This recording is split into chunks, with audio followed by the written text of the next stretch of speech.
Good morning, good morning, good morning, good morning, world. Hello, and welcome back to yet another fun-filled episode here with us on the Early Morning Sports Talk podcast.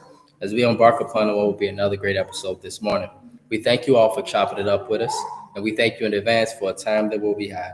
And so, yes, well, we are back like a shark attack, back like we left something, back like we ain't got no clothes on our back, and for the world is a better place in the moment when the Early Morning Sports Talk podcast is taking place. And so, we thank you for tuning in with us this morning as we converse about the latest sports topics that have taken place from this past week and will be upcoming this week. It is always a blast to have you all tune in and participate with us every weekend. As a reminder that every week we always like to begin our podcast by reminding our audience that the Early Morning Sports Talk podcast can be found on Facebook via our two Facebook pages, the Early Morning Sports Talk podcast community page, as well as additionally on our Early Morning Sports Talk podcast Facebook page. You can find us on Instagram at EMSTP underscore. Again, on IG at EMSTP underscore. YouTube, Apple Podcasts, and Spotify is the Early Morning Sports Talk podcast, as well as our own Facebook pages via Brandon Price, Jamar Goodman, and Jones, as well as a guest if we have one for that weekend. Today is March 28th, 2026, and we have seen yet again another fascinating week in the sports world. Where this past week we saw Sweet 16 action, in which Jamar, the Big Ten, showed out. It literally came down to Michigan State being the team that actually could have made it through as well. They were 6 points short, and they put up a great fight last night against UConn. But the fact that there's four teams out of the eight teams says a lot about the Big Ten. We'll talk about it shortly because we know that additionally you talked about the Big Ten prior to the NCAA tournament on the NCAA tournament special. And so you get a chance to talk about your Boilermakers, U of I, Michigan, etc. Additionally, we are seeing things get heated up in the NBA playoff race where things are tight now between the Knicks, Celtics, who are both getting hot at the right time, but you can argue the Knicks had a bad loss last week. Or actually this past couple days against a red hot Charlotte Hornets team. But the Celtics took care of the Thunder this past week. And the Lakers and Pistons, they had a great contest. And the Rockets and Timberwolves, Jamar, they played in one of the best games all year. And so additionally, in the Western Conference, things are tight as well between 3 through 7, with the Spurs playing great basketball and Victor Wembanyama now making a strong case for MVP, especially now with the absence of Cade Cunningham. And so with that being said, introducing our brother from another mother and my partner here on the Early Morning Sports Talk podcast, Mr. Jamar Goodman. Mr. Jamar Goodman, good morning, sir. How are you? Hey, I'm good. You see the shirt, Big P, Purdue. That's it. Mm-hmm. Yes, sir. Yes, sir. Yes, sir. And so let's talk about the NCAA tournament. And so, but before we get into the NCAA tournament, Chloe, can you do me a favor? Can you bring me BJ? We have a very special announcement. And so, Brandon Price Jr. Chloe, rapidement, s'il vous plaît. And I'm speaking in French. Merci. And so, Brandon Price Jr. Yes, I guess if you look at him, maybe you can see the resemblance in the face. And so we got to be careful because if not, it won't be no podcast this morning. And so, Brandon Price Jr. is 1 year old today. And so, happy birthday to Brandon Price Jr. Happy Hello, birthday. everybody. Hey. Say hello, Early Morning Sports Talk podcast community. Hello, everybody. Hello out there. Yes. And he's going to turn up today, as we say in English. He's going to turn up today, as we say in Chicago. He's going to have fun and get cake. And he's going to get drunk off some cake today. Yay. Yay. He's ready. You see with the clap already? Yes, he's ready. He's ready. He's ready. He's ready. Yes. And so, yay. Oui, joyeux anniversaire, joyeux anniversaire, joyeux anniversaire, joyeux anniversaire. Oui. Hey. Yes, sir. And so, Jamar, my bro, let's get into the sports, man. And so, we got Sweet 16 action that took place, the Elite Eight. And we got some Elite Eight action taking place today and tomorrow. Break down the weekend, man. What games stood out to you? What stood out to you? Etc. Let's talk about it, bro, as we get our tags in. All right. Well, I'll start with the team that I have here. I had like probably a series of like several mini heart attacks watching Purdue play Texas. Um, dude, cause so they had two kids on that team that just wouldn't like go away. Actually, three, but Hmm. the guy Mark, last name Mark, he would not miss, and he was just He hitting was hot, some. wasn't he? He was. It was one of those to where when you hot, like when you shoot a ball, it feels like it's going in the ocean. That's how like that's how big Hmm. that felt like, and that's how it felt like watching him. Just every time he pulled up, I'm like, that's going in, and for the better He, part, it was going in every time on a hobble yeah, leg. yeah, yeah, man. He had a shooter's touch. He did, and he out there like toughing it out, like he could barely move, and he out there just giving it his all. And I'm just like, man, win or lose, I give that man all his respect. Um, Hmm. but yeah, Texas played Purdue close, and Braden Smith, show why he's like one of the best guards to ever play in NCAA basketball. So yeah, shout out Purdue on that one. You know, Illinois, the Fighting Illini. Illinois, man. What a They, defensive out. And people, go ahead, bro. I got something to say about that for sure. man, the way that they won. In fact, it's not even the fact that they beat Houston. It's how they beat Houston. They beat Houston at their own game. They toughed it out. It was gritty. Like Illinois, like winning the rebound battle. They only scored 65 points. We're a team that scores a lot more than that, but they did enough. And the fact that they're able to win in that style of basketball, that pretty much opened my eyes a lot more than I initially thought. Heck, I got them in my Final Four, but man, the way that they took care of Houston with the game playing in Houston, In that Houston, that was impressive. That's probably their best win all year. I'm not even I exaggerating. think I think that's the best win all year. They had some Yeah, good ones, but that's the best win all year, bro.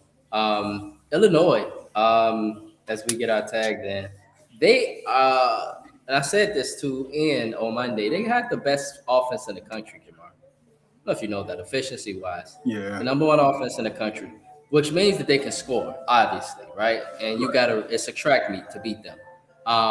But what was crazy is that they actually did the opposite. They played defense. And that makes Illinois, Jamar, super dangerous because if they can beat you defensively on top of them on what they got already offensively with Merkovic, Stojakovic, with Nagler, they got multiple guys that can score, and they got a big man that's very versatile. He can defend, Jamar. He can shoot from the outside. He can take you on the inside, and he's very, very active on the boards. You got Stojakovic who can get hot. He got hot that first half. You got Nagler, who is a potential first round pick. Illinois looked good, Jamar. They did, man. You know what? And When I give you that look, bro, after all these years, Illinois look good, dog. dude, and pretty much with Iowa meeting Nebraska in that matchup, and Iowa, playing hot right now, and the fact that Illinois and Iowa play next is guaranteed at least one Big Ten team in the Final Four. So, and I'm Hmm. pretty sure there's nobody that I'm aware of that had Illinois and Iowa meet in the Elite Eight. But hey, this is why we play the game. Um, Right? so Arizona and Arkansas, that was the first time all year that I really got to like really watch both of those teams closely, and I really saw why Darius Acuff is as elite as he is, and I also see why that Arizona is A lot regard of people's pick. yes regarded as the team because my gosh, I'm sitting here watching this game like. I don't know if my school gonna be either one of these teams as I'm watching this game, especially Arizona. Dude, that They team can is beat you in so many ways. loaded. Yeah, they are very talented. And it's not even to mention what they do defensively. Man, and they don't even shoot threes. That's the thing. They don't shoot a lot of threes. They don't have to. And that's the scary part. In this day and age Right. where the three ball is so like prominent and like as frequent as a layup, they don't shoot a lot of them because they don't have to, and that's scary. They can beat you in the mid range, Shamar. They can beat you down low. I mean, they obviously got one of the tallest or one of the biggest men in the country. Um, and he's a great defender as well. So it ain't like playing against Arizona. You finna just go in and dunk on them. It ain't like, A Cuff. He was getting his buckets, but he had to work for every bucket, And it wasn't like he could just go to the lane and just get an easy layup. That wasn't happening. No, You can see Arkansas, the amount of points that they. Go ahead. No, go ahead, finish. I was just saying, like with Arizona, you can see the distance between them and other schools. Every game thus far, they've kicked everybody ass so far. At least by double digits. And so this is saying a lot about Arizona and just how good they are. No, they got great point guard play. And what really works in the NCAA tournament, you can laugh, Jamar, when you have a Mighty Mouse point guard, somebody like a high energizer bunny that's running all around the court, they got about everything you can think of in Arizona. Potential first round picks, multiple, maybe 2 to 3. I can see why Arizona is a very popular pick. But I'm going to talk about another school after you talk about this one. Talk about first round picks. Fair enough. And then, yesterday's games, last night, man, I feel for St. John because they had Duke. This is one of those to where Duke has been scraping by, but I mean, a win is a win. But I'm just 14 to play a full 40 minutes against Duke, like all the way. And maybe we'll see it, maybe not, but it's like, I can understand why, John Shire is regarded as a pretty darn good coach. Because when he saw, like, their momentum and the game unraveling, he'll make a defensive switch or offense. He'll make some type of adjustment. Like when they went to a 3-2 zone in that second half, that changed the momentum of the game for St. John in the wrong way. And it gave Duke life. And Duke took full advantage of that in the second half. Because at one point it was looking bad, but I mean, Duke pulled it off. Michigan handled business. I fell asleep on the Michigan State UConn game, but based on what I saw when I fell asleep to the final score, I guess Michigan State ended up making a run. They did because I was keeping an eye on the game, and Connecticut was, Connecticut was controlling the game, bro. And I looked up and I said it was only a 6-point loss. I'm like, that means Michigan State made a run in the second half for sure. Actually, they lost by 4, but still, like they lost by 4. Okay. At one point, they was getting smacked by like 18 points. I'm like, man, I'm not saying up for this. I'm going to sleep. That's how I felt. Yeah. And then the last one, Tennessee. The way Tennessee beat down Iowa State, that was a little alarming. A little bit. Wow. Did not see that all the way coming, but we in the bracket. I mean, we're in the tournament, so you never know. Right.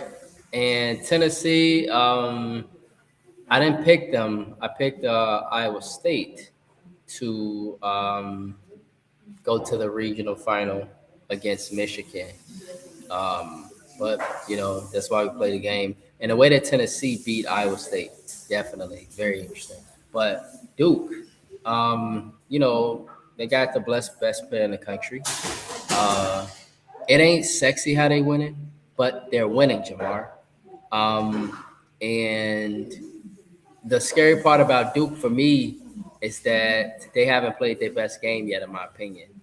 And so I think they got better basketball left in them, possibly. Perhaps tomorrow might be the end. We'll see, because they play a tough UConn team. And for me, I got UConn actually, at least in 2 of my brackets. I got UConn beating Duke, and then I got Duke winning it all. And so that's a big game for me tomorrow and on multiple brackets. But then also Michigan is a champion in one of my brackets too. But the way Michigan and Tennessee, Jamar, Michigan hasn't sweated at all this bracket. Have you noticed, bro? They haven't sweated at all in the Midwest region. I would say, well, the halftime score was a little alarming against Alabama, but then the second half they just turned it up. But other than that, yeah, Michigan just been cruise control. Yeah, they've been in cruise control pretty much most of this tournament. They've been taking care of business in a very, very good way. Pretty dominant. And so it's, I think most of us, though, when we kind of looked at Michigan, we looked at Michigan as a team that could kind of cruise through the bracket. And so that's what's been happening. Yeah, bro. But on the other hand, Jamar, let's make some picks, bro. We got Iowa and Illinois. Now, it's obvious that you pick Illinois to go to the Final Four, but you still got Illinois, right? You still got Illinois over Iowa based off of what you've seen thus far Absolutely. this tournament.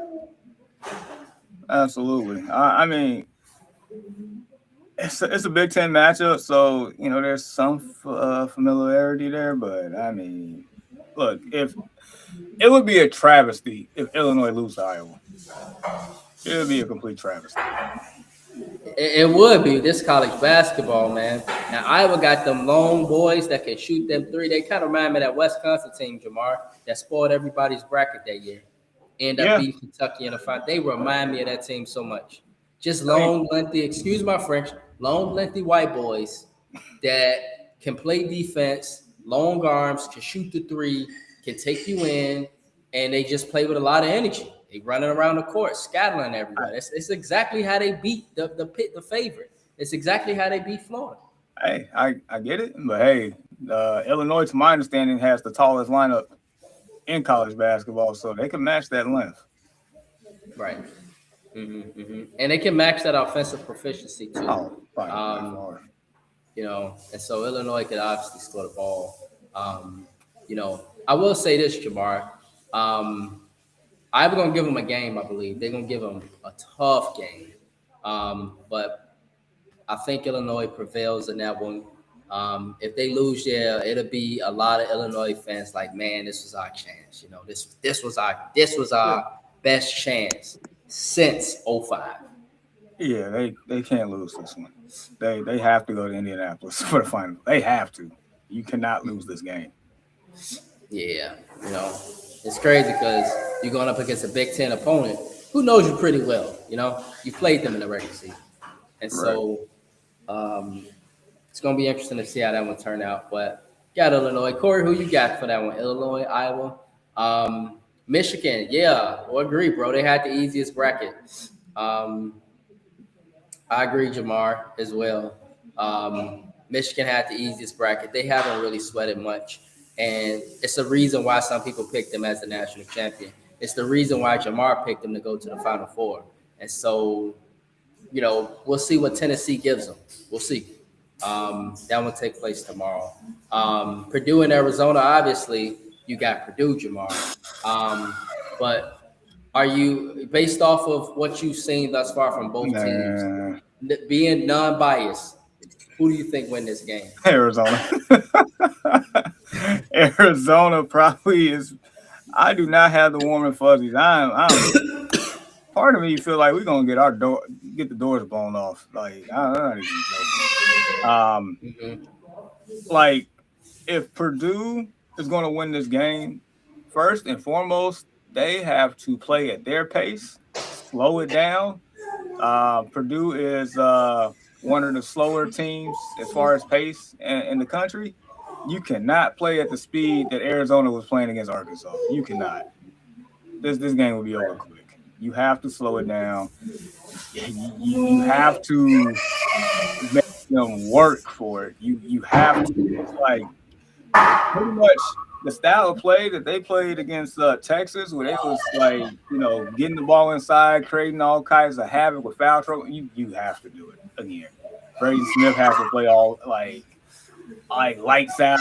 He got to have a game today. He got to have a memorable game today. Yes, I need like 20 and 10 type numbers out of him. Like it has to. I need both the bigs to actually play big because you got to match Arizona. You got to play flawless and hope they make mistakes. So Arizona probably win this game, but I'm rooting for my school until until the final whistle. So, Yep. Yeah. And as far as what do you say? The other games. I want to pay attention to this comment really quickly, Jamar. Corey, he believes that Ben McCullum, the head coach of Iowa, will outcoach Underwood. It's interesting. I don't know if I do want to point this out and shout out to Underwood, Brad Underwood. This is our second Elite Eight in the last 3 years. Yeah, you know that, right, Jamar? Yeah, because We they lost played to UConn a couple years back. And that's when Illinois was giving it to UConn in the first half, and then all of a sudden, I think UConn went over in a 27-0 run or something like that. Historic run. They went on a historic run. I mean, that run was so historic. I looked up, and it was about 5 minutes later. I'm like, the game over. Dude, and that's when we knew that it was over. That UConn was going to win this whole thing. That's when we knew. Mm-hmm. Right. Yeah, it wasn't going to be too much of a challenge for UConn. And that was the year that Purdue went to the national championship. Yeah, we tried. We tried. It was a good game in the first half, man, and a good game for like the first 5 minutes of the first half. Then after that, you began to see UConn, kind of wear them down. I mean, with Castle and Klingman and dude, they just had an onslaught of players that was just. They had a big dude that could actually match with Zach Edey. Remember that big, tall dude? That's Klingman. Yeah, okay. He played for the Trailblazers. Okay, right, because I know in the NBA. Yeah, man, really talented team, that team. And they had another guy too, man. I don't know. No, not Stephen Castle that played for us. There's another guy. I know you're talking about. He was done. I just know his face. I know his face. Yeah. But that was a nice team. And so my thing is, UConn can get it done. Iowa can definitely get it done against U of I. But U of I, they are so talented. This is the opportunity. This is the opportunity here on the Early Morning Sports Talk podcast. We pointed out since 2005, this is the best opportunity for the University of Illinois to make the Final Four. And according to Jamar, you got to get it done, especially if the Final Four is going to be in Indianapolis. You can drive 3 hours. So, but Iowa had to just drive 3 hours too. Maybe what, 4? Still, I mean, you got to get it done. I mean, there have been people questioning Underwood's coaching ability this whole year, and I get it. But the players, I think it's more so on the players than the coach on this one. Like, if you want to cut down the nets and go to the Final Four, you got to go out there and just play ball. In my opinion, players got to play. Players got to play. Yes. Additionally, bro. Tomorrow, we got for the Midwest region, we got Tennessee and we got Michigan. And so obviously you got you got Michigan, and you believe that Michigan takes care of Tennessee handily. You believe it's going to be a tight game. You think that Tennessee going to give them a run for their money? I mean, I'll put it to you like this. I mean, Tennessee has won 3. I don't know if it was the first 4 games, but anyway, I mean they won games to get to this point. Exactly, they are so slept on because you're right. They I don't know if they played in the first 4. I don't know. They played one of the first 4 teams. They played. I'll put it to you like this: they beat an Iowa State team by 14 points. Yeah, they I think Iowa State was missing their best player, but Iowa State has been a really good team all year, and for them to do that, they beat Miami, Ohio. They crushed Miami, Ohio. Now, people not paying attention to it, but Miami, Ohio had lost 1 game that year. They lost 1 game. Oh yeah, but they made Miami, Ohio look like they ain't belong in the tournament at all. Correct. I watched that game. That was a beat down. A beat down. I think Tennessee, it could be like in first half, like Tennessee make them work, make it close, and then Michigan just turns up and this game's a wrap by the 10-minute mark in the second half. Like that's how I'm viewing it. Michigan wins. Right. And then that gauntlet for the East, that's the East between Duke and UConn. Who you got for that one? For me, I had UConn coming out of that bracket, but then honestly, in one of my brackets, I got Duke coming out. But just based off of today and what I've seen from both teams, I'm stuck, and I need to maybe listen to you and maybe get Corey's thoughts or something. But who you got for this one, bro? Well, so in a lot of, and I guess in a couple of brackets, I had Duke losing in last night's matchup.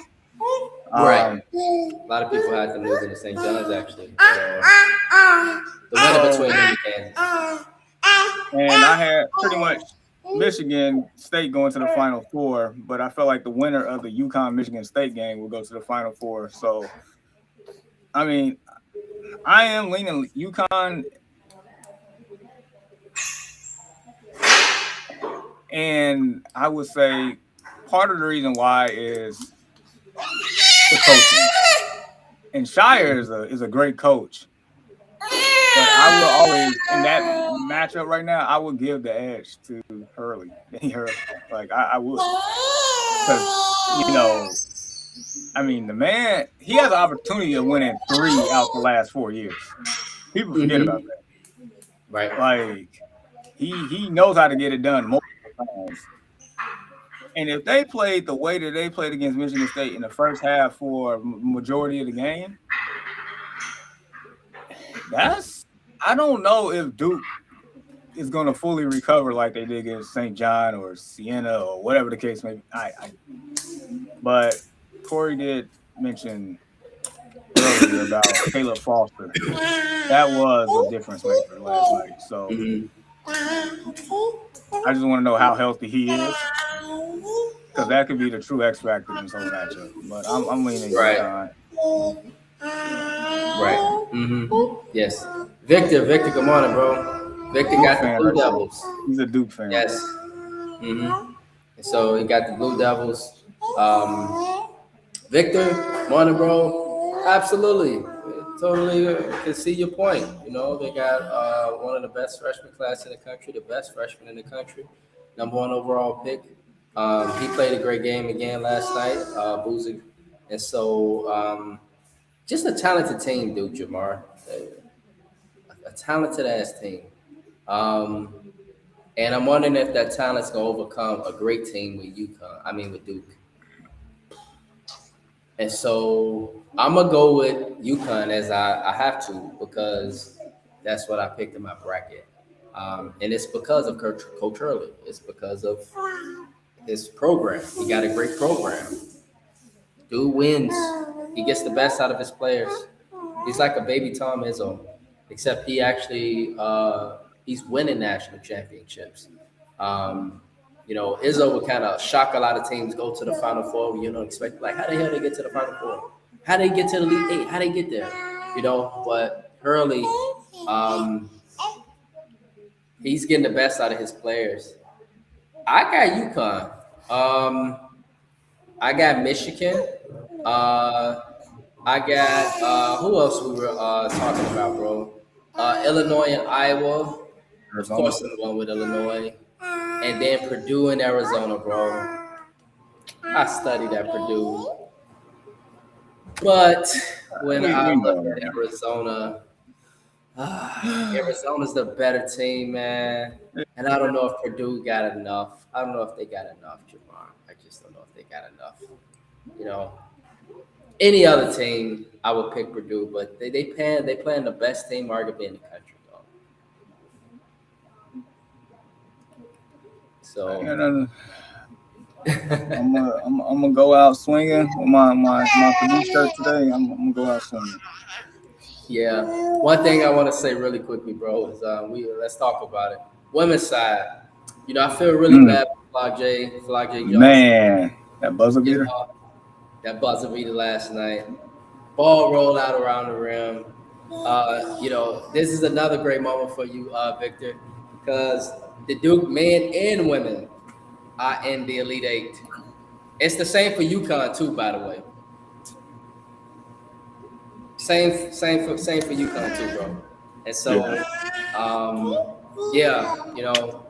I hate to see her collegiate career end like that.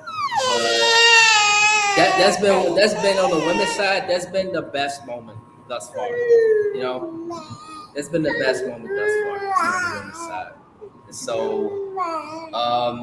but thus far, bro, based off of the brackets, everything is kind of going as planned. I don't know if there's been any big upsets, Shout out to Hannah Hidalgo. Man. Very good game. Very good game. And them winning yesterday was impressive against Vanderbilt. But I actually picked them in my bracket, Jamar. I picked Notre Dame because, no disrespect to Vanderbilt, I just knew Notre Dame had the best player. And I picked Notre Dame because of that, bro. I picked Notre Dame because of that. And so it came out to be what I thought it would be. I didn't have Vanderbilt making the Final Four. I didn't have them even making the Elite Eight. And so so far for me on the women's side, everything is kind of just going as planned. Yeah. Yeah, Duke women usually always let you down. But this year, man, they made it to the Elite Eight. And shout out to Kyra Lawson too. Jamar, you remember Kyra Lawson? I'm sure Vicky, you remember Kyra Lawson. Oh, yeah. Former WNBA great, former Duke great. Remember watching her in college, actually, watching her whole WNBA career. And so, yeah. On the other hand, Jamar, anything else from the collegiate level before we talk about the NBA?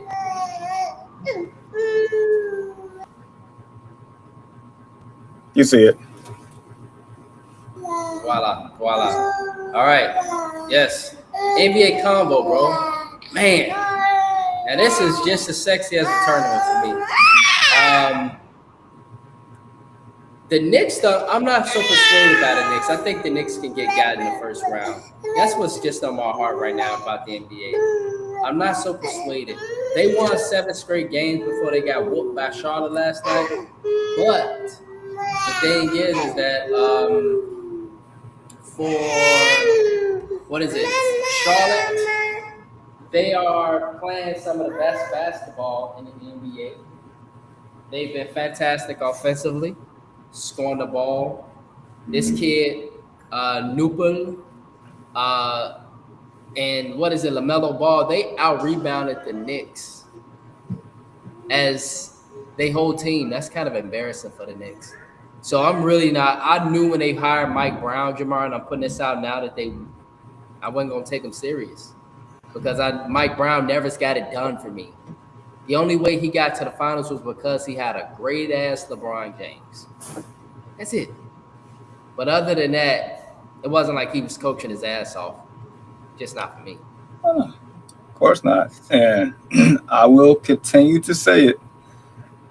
If the New York Knicks don't at least get back to the conference finals, everybody else clamoring for Tom Thibodeau to lose his job, what are we doing now? You didn't like the way he coached or how he managed players and their minutes and yada yada yada. Fine, but at least get back to where you haven't gotten to. Tibbs got you there for the first time in 25 years. Nobody else has done it. The way that this team is going, it don't look like they're going back to that point. They might get out the first round. I think Jamar, Charlotte can beat them. But on top of Charlotte, I think that he can beat them just with Bam Adebayo, the nucleus they got, Tyler Hero. They're always tough in April. What about the Sixers? Can the Sixers get them? The Sixers, yeah, they just got Joel Embiid back, and they just got Paul George. Paul George back, and Tyrese Maxey is on his way back. Yeah. And I remember the Knicks beat. I remember the Sixers kicking their ass twice earlier this year. Once in New York and in Philly. Yeah. What about can Atlanta get them? Atlanta, one of the hottest teams between C.J. McCollum, Jalen Johnson, Daniels, Jonathan Kuminga. Kuminga. The Knicks got a rough road, dog. What about Toronto? Can Toronto get them? Toronto can probably give them a run for their money. What about and the reason being, yeah, you know, I mean, man, you got great scores over there, Scotty Barnes, you know, Brandon Ingram. Yeah, they could give them a run too, man.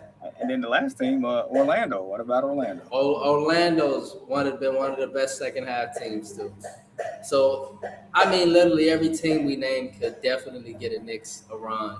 And I don't see the Knicks, if they play any of those teams, that being no less than a 6-game series between any of those teams. No less than a 6-game series. And that's with the Knicks playing their best basketball. Something got to give. Something got to give on that one because it's going to be an ugly first round exit, and then you're just going to hear a lot of uproar. Yeah. And so, you know, there we go already. Bring him. Tibbs want to come back after the way he was treated. Yeah, and so this is why I have it as Walker's great. Yeah, and so as far as what is it, the Knicks? We'll see. Mike Brown, is he coaching for his job, Jamar? Do you think so? I hope not, because it's his first year, but it's really something that needs to be talked about. I know people like this is his first year, but when you look at what Tibbs did, it's a valid point. I know, you know, a lot of people might not want to hear that, Jamar. It's an uncomfortable conversation, but it's facts. No, it's legit facts. Yeah, we gonna get real uncomfortable here. I'll put it to you like this: there's certain teams, I feel like in multiple sports, to where winning is the only answer. You know what I mean? Like, so the Lakers, that's one of them. Like, you have to win when you're with the Lakers. The way that the Knicks expectations rose, and you're in the biggest market, you have to win. The Yankees, another team in New York market, you have to win. Duke in North Carolina, basketball-wise, if you're coaching those teams, you have to win. That's the Hubert Davis one. We can discuss that later here in a second. Regardless, expectations are you have a win-now team coming into the season. You was the team in the East that people felt like you had to get it done because to that point, Detroit didn't arrive until this year. Jason Tatum was out with an Achilles injury. We didn't know when he was coming back. The Sixers was plummeting, and the Knicks was standing tall, mighty proud, like this was the team. But yet, they're third in the East, barely hanging on to that. There are a lot of question marks. You got Stephen A. questioning the Michael Bridges trade because he hasn't lived up to his expectations. The defensive you gave up. He got a right to question that. Chloe, watch BJ. He got the Knicks gave up 7 first-round picks. Yeah, that sounds like up seven first-round picks, dog, for a non-all-star. Yeah, that sounds like an organizational problem. Yeah. Nobody told you to do that. 7 first-round picks. Nobody. You gotta win. To do that. Right. You know, like this is you gotta win. Like you got to, because this is the window. This is it for the Knicks. This is the window. You know, to bring in Mike Brown, and we talking. The playoffs hasn't hit yet. As stated last week, at this point, Jamar, I'm not judging the Knicks on the regular season. I'm just judging them based off of the postseason. Because I'm not really taking them that serious because I know they're trying to go the opposite approach at Tibbs. If they had Tibbs, they'd probably be challenging Detroit somewhere up there for the first seed. Because the Knicks would have won some games that they would normally would have, that they lost this year. They normally would have won some of those games because of Tibbs. But with Mike Brown, perhaps he's going off that mindset that, hey, we going to rest up the guys and we going to keep our guys ready for the real run, And so I'm not judging the Knicks too hard. I'm going to judge them based off of April, Yeah. On the other hand, MVP race, bro. With Cade Cunningham out injured, it's looking like, you still got Cade there, but it's looking like it's between SGA, Wemby, and Luka. And so, based off of that, the interesting fact is that, okay, it looks like that's Wemby. OKC, bro, they've lost one game this month. Well, in a month, they lost one game, and then the Spurs have lost 2 games. So, obviously, these are 2 very good teams. You got Wemby. Is it possible that Wemby can win multiple awards, bro? Why not? We've seen it. You've seen it in the history of the NBA. If you're that good, you will take home multiple awards. Wemby is that good, and it's scary hours here. Like we talked about the potential of Wemby when he was getting drafted, and it's like, okay, if Wemby lives up to this, then it's going to be trouble for the Western Conference. And I don't know if we thought it was going to happen this year in year 3, but it's here.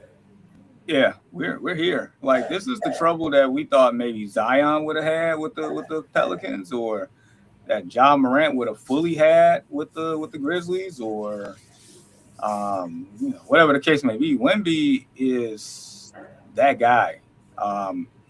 And it's like watching a video game in real life. It's a cheat code. Like what he's doing, what he's able to do with his size and control the game. And it kind of, and especially on defense, it gives the Bill Russell effect. If I'm not mistaken, Bill Russell, I think it wasn't necessarily him blocking shots, but it's more so him altering the shots. When other people, when they saw Bill Russell, they got scared. When they see Wemby, like you see players second guessing themselves. Like, do I really try to try to do this layup? Right. Do I try to shoot over this man? Like, it's second guessing all over the place. He is a terror. And I think one of the scariest parts about all this, like the minutes that he's playing is not even all the way there yet. If I'm not mistaken. He's not like playing 40 minutes a game. Isn't it closer to 30? Yeah, more so like that. And I think that's because his coach want to save him for the big run. And they're winning games like this, and he only playing roughly 30 minutes a game. That's scary. Mm-hmm. That's scary. He's putting up all these stats. He's not even playing like elite superstar numbers yet. I mean, minutes yet. Mm-hmm. So, yeah. And the fact, if I'm not mistaken, they beat OKC 3 times this year, and they barely lost the last one. I mean, the other time, the one time they lost. So it's like, if they play like this in the playoffs, why can't they be champs this year? Why can't they? Right. Mm-hmm. Absolutely. I'm with you, man. I got Wemby for MVP thus far as well. Coach of the year. It's a lot of great jobs out there, man. I think of Toronto. I think of course, OKC. I think of San Antonio. I think of Detroit. There's some great stories out there, Jamar. Who would be your coach of the year?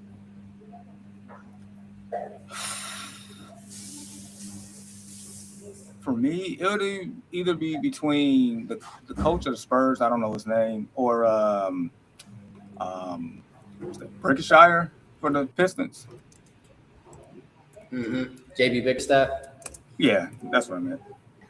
So, because the fact that Detroit still got a 4-game lead in the East, without Cade right now, if they still manage to, be dominant without him until he returns, then that says a lot to me. But that's more so coaching at that point. Without your best player, that means you have to adjust. Guys have to play different roles, things like that. Put them in different positions to be successful. So, but the way the Spurs have just been playing all year, it's like they leapfrog teams that should have been in that spot that we thought was going into this year. So, and the fact that they challenging OKC for that top spot, because if OKC blinks twice, and all of a sudden they're in the second spot and Spurs in the first. So it's that crazy. Right? Spurs on the 7-game. Yep, and they on the 7-game winning streak. The Spurs are. So. Yeah, I can see your point for Mitch Johnson for sure. For me, I would go with JB. What they're doing in Detroit, what they're doing without Cade Cunningham. Beating the Lakers the other day was very impressive. Shows how deep the team actually is. And they've not had Isaiah Stewart for a good part of the year. I don't know if that's a good thing or a bad thing. But Isaiah Stewart, no, seriously, bro, his ass, he be end up fighting or something. You know how he be. But maybe that's a good thing. But as far as like Detroit, he's done a great job, bro. He's been taking names. He let the Knicks know that he wanted them in the playoffs. He let these teams know that we were coming prior to the season, bro. Because he didn't forget about what happened last year in New York in that 7-game classic. And so, JB Bickerstaff, man, the fact that he's still keeping his team afloat, on a 4-game winning streak, haven't lost the game since the injury of Cade Cunningham, which we talked about last Saturday. Pretty damn good job by JB Bickerstaff, Jamar. And so, I know the Knicks and all those other teams are behind them. And that, the Knicks have been on a little hot streak. Boston has been on like a little hot streak. But, that's a great coaching job, by the way, man. That's a great coaching job, by the way, by Mazzulla in Boston. I just want to mention him. I want to mention who is it? Who is the brother in Charlotte, Jamar? Charles Lee. Charles Lee, the head coach of the Hornets. I want to mention, of course, I can never pronounce his name. I just know how to write it. But Arganabu, the head coach for the Thunder. Fantastic job that he's doing. But for me, the top 2 candidates is between JB Bickerstaff and Mitch Johnson. And so, and if I had to pick the best story, I would go with JB Bickerstaff, so that'd be my coach of the year. Yeah, bro. I don't know if you've been paying attention to the 6-man race, but I know that Naz Reid for the Timberwolves, he's always up there. He's been balling out. I'm trying to think of who else, bro. Is who else is up there? Damn, I can't think of the guy. Does he play for Charlotte? Let me use Google. Who knows? Let me use Google, Jamar. Charlotte got LaMelo, Constantinople, Brandon Miller, Miles Bridges, Kobe White. Kobe White, yeah, man. He been balling out too for the Hornets. And so, it's led by Naz Reid, but Keldon Johnson is a Reed Shepherd as well.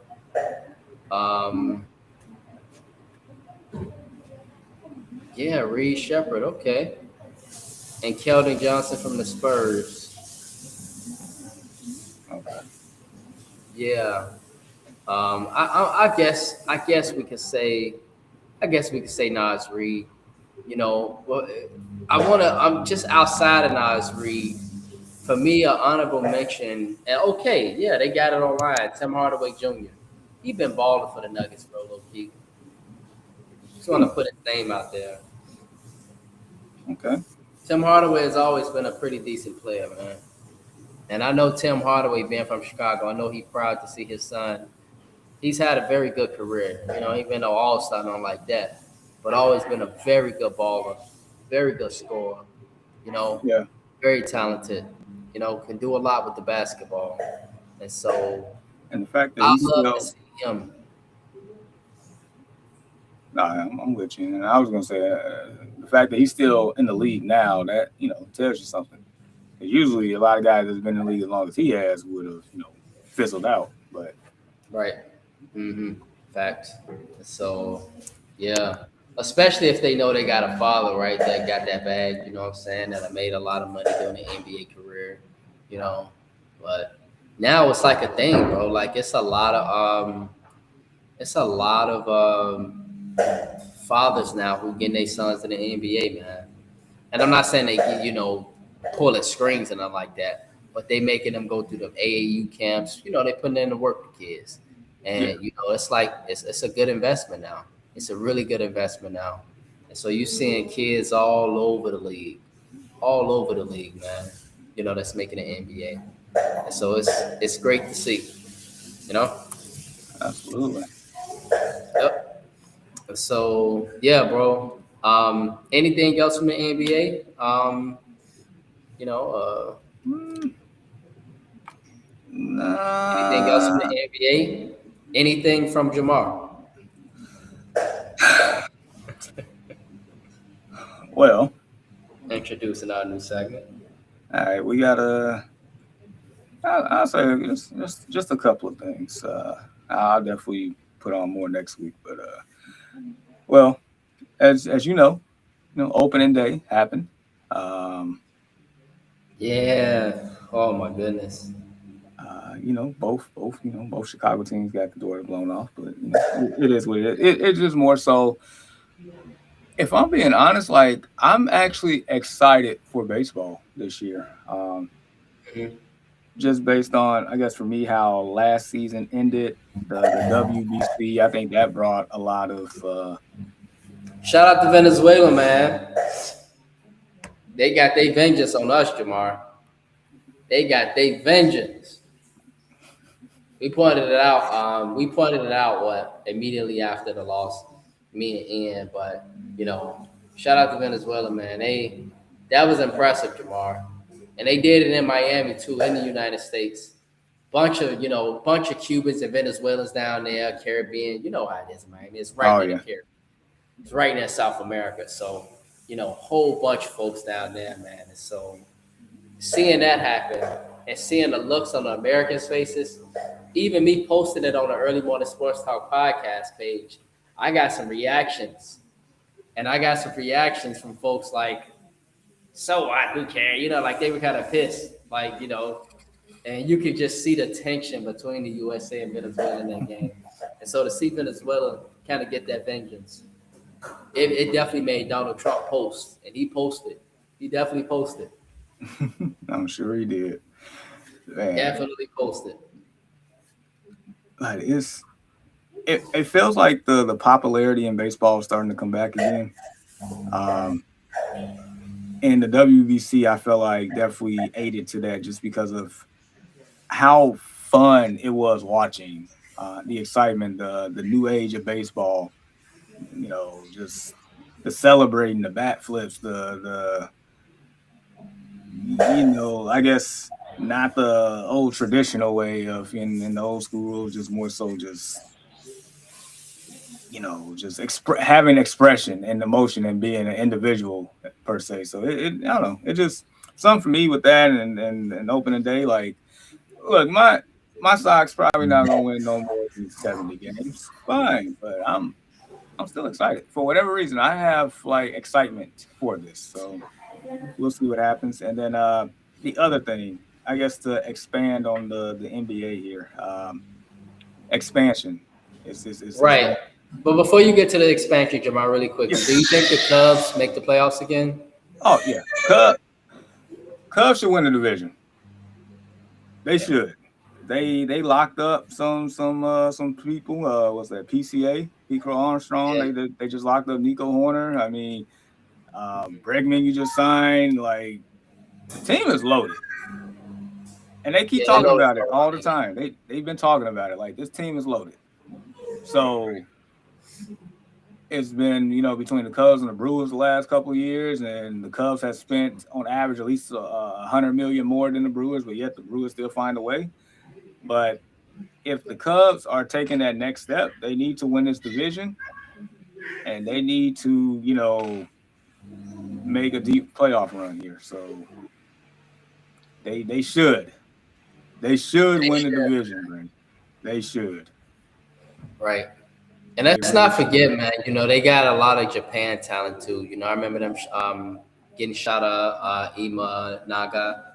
Um, they got some Venezuelan talent. I'm liking how they got a nice balance between their team, between American, and they kind of went overseas to get a good amount of talent too. And so hopefully that works out good for them, bro. You know what I'm saying? Like, Shit, as long as they healthy and play like they supposed to, they should be around 90 some wins this year. They should. Team is good. Just play yeah, like. right. Let's not forget they got Ian Hop too, very good veteran, World Series winner. Um, he's a great ball player, and so definitely some talent, man. You still got Dansby Swanson, Nico Harner, Michael Bush, Alex Yep. Bregman. Yep. These are very, very proven guys. Venezuelan talent, Japanese talent. Yeah. So, yeah. All right.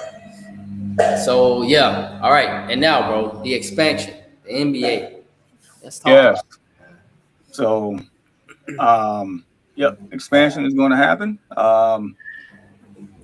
One of the teams is the Supersonics coming back, and as for us, that is pretty nostalgic. So I'm all like, anything that's positive as far as being nostalgic, I'm all for it. So I would love to see the Supersonics back, bring back the colors, the logo, the key arena. Like, I know they got to upgrade that arena. I think they actually did, but nevertheless, Seattle's coming back. I'm very excited about that. Las Vegas, they gonna have a team, and it's crazy because, like, this was 15 years ago. Teams in Las Vegas seem taboo, like that can't happen. But I mean, the way that Las Vegas Aces have performed in Las Vegas, the way that the Las Vegas Knights in the NHL, the way they have performed, the fact that They've been a World Series, a Stanley Cup contender. I mean, they actually won a Stanley Cup a couple years ago. exactly the fact that the A's will be in Las Vegas next year, if I'm not mistaken, and now you're adding the fourth and final team to that mix, a basketball team, and it's like that city has proven that it can support teams and do it well. And I just Who hope doesn't love Vegas? exactly it just adds to the attraction of Vegas. Sports and gambling combined, and voila, you have a destination that's going to be,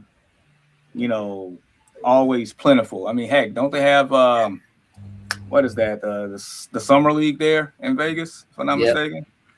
So it was only a matter of time. So with that, the realignment that's taking place, and then the expansion drafts, things of that nature, when they come about, like, it's the landscape of the NBA is going to change again, and it's going to even out some of these teams, and it's going to make things a little interesting.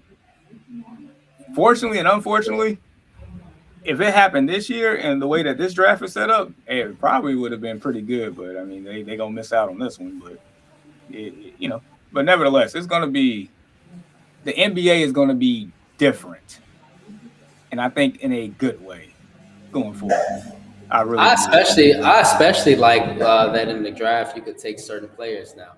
Like with these expansion teams, they'll be able to kind of pick some players. And so if a player's frustrated and he's in a losing situation, he could kind of get a blessing, if that makes sense. End up somewhere in Vegas, or Seattle. Yeah. And Vegas definitely not a bad destination. And so, I mean, it is a bad destination if you kind of go there for certain reasons. But you get my point. it's not a Correct. bad destination compared to certain cities. And so, like, some players like Zion Williamson, Ja Morant of the world, Woo! know? Yeah, man. On top of that, some teams got to move east now. And so, for years, I've been always curious, why is Memphis in the west? Like, I understand they're in the south, but they should really be in the east. Correct. Why is even New Orleans, like, I know they're not up for topic, but between them and Minnesota, but Minnesota's more west for me, and really New Orleans and Memphis should be the two that should be going east, in my opinion, if we talk geographically. But I know it's been heavily matched between Minnesota and Memphis. But I'm here to say, Jamar, one of those teams go east, it's actually going to be good. If Minnesota go east with Anthony Edwards, You're right. mess around being the finals quick, in my opinion. Because they ain't got to go through that gauntlet out west. That's what I'm saying. Like, it's going to change the landscape of the league for the better, in my opinion. It really is. So, yeah, just imagine Ant in the conference finals against the Celtics or something like that. That'll be box office. Mm-hmm. And imagine, John Morant not being in the East with Memphis if he would have stayed there. I don't see them being super serious, but, if they get some more pieces in Memphis and Josh stay there, they could be somewhere in that bubble too, man, that 7, 8, 9, 10, playing stuff, and they'll be playing relevant basketball again too. And so it'll make it very interesting, dog. Very interesting. And I'm really excited to see the Supersonics come back. I always love the Supersonics. I did too. I hated they moved to Oklahoma City. I'm like, man, it's just something about Seattle, PNW, that rivalry against them in Portland, like just the whole thing, but happy that they're back. Right. Yeah. And so, yeah, man. And so, very, very good stuff. Very good stuff, bro. Very good stuff. And so, support this scream. Support this scream. Support the scream. We appreciate the love. You see where Jamara's hand is right there. If you are able to give, we appreciate it. We have purchased merchandise ready for purchasing. So if you got clothing, etc. Sorry, Jamar, for not wearing my shirt, but I know you wore your Purdue shirt. But we got merchandise, clothes, etc. If you want to give, just use your phone. Take you right to our Venmo. Simple, we appreciate it. And so, Jamar, man, you need the people, right? You need the people. You can't progress without the people. You need the people. And so we need you guys. So support the screen. We appreciate it, man. We appreciate it. And so, yes. So, bro, final thoughts and shout-outs, bro, as we head into the weekend. Any final thoughts and shout-outs? You see the shirt? Let's go, Purdue. Let's go, Purdue. You never know. I don't expect to win, but you never know. That's why we play the games, right? That's why we play the games. Yeah, go Purdue and supporting my team until the final whistle. Yes, and I'm with you, Jamar. Sentiment Purdue, but additionally, I would love to see Illinois and Purdue in the Final Four. Heck yeah. That would just be the best scenario for me. The absolute best scenario. Like, that'd be just great, Jamar. And, from my brackets, I picked Michigan to automatically go to the Final Four because I felt like they had a weak region. We'll see how they do against Tennessee tomorrow. And my national championship pick, Duke. I knew that they didn't have their starters, but, they got Caleb back yesterday. He played a great game. Just a lot of talent on that Duke side. So I'm really interested now to see, Jamar, how Duke does in these now the competition's elite now. It ain't no more room for error now, Jamar, because you got UConn now. It ain't no more room for error. You can't be trying to catch up with teams. You play against UConn behind, they're gonna beat your living, you know what. They're gonna just give you what you came for. And so you can't be behind. But I do want to say this, and as we go into this weekend, Illinois, watch out for those fighting the lineup. Watch out for Stojakovic. Watch out for Merkovic. Watch out for Wagler. Very talented team. number one offense in the country. But low key, Jamar, they can beat you defensively. And if you don't believe me, ask Houston. So, with that being said, bro, those are my final thoughts and shout outs. And so, that's it. And so, with that being said, on behalf of the Early Morning Sports Talk podcast, we would like to say thank you for tuning in with us this morning. Continue to chop it up with us and support our podcast on various platforms. And if you are, we'd love to talk sports with us on the Early Morning Sports Talk podcast. We are here and would love to do so with you. Your love and support is truly appreciated. And we hope you all have a blessed day.